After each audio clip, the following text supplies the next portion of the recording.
everyone, welcome back to the GRE how-to series where we make studying for the GRE a whole lot more tolerable.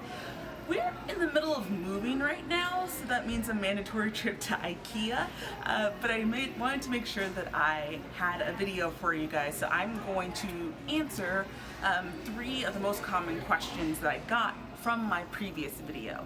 I actually had an older version of the previous video where I got most of the comments. Took that down because of technical issues, so just in case you're like, what questions? It's like, they were there. First question was, how did I prepare for the verbal videos?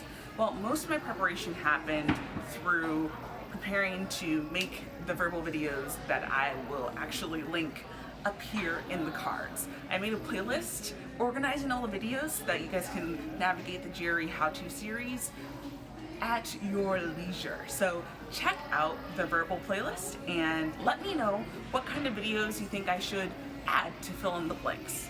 Second question, what were the vocabulary words that I studied? I actually am going to link the flashcards that I used in the description below. I looked at them again after I took the test and I saw that, okay, there were some words on there, so it's definitely worth studying that list. And the third question, could I just go and take the quantitative section again since I did so well in the verbal? Unfortunately, no.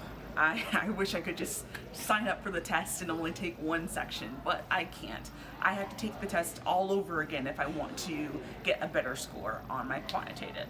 So that's the quick hits for today. If you like this video, give me a thumbs up, and if you have any more questions, please keep the comments coming. I love it. And if you haven't subscribed yet, I mean, I'm making videos for you even on my IKEA runs, man. Like, it's dedication. I'm here for you. So subscribe, let me know what you're thinking, let me know when your test is, and I'll see you later. Bye.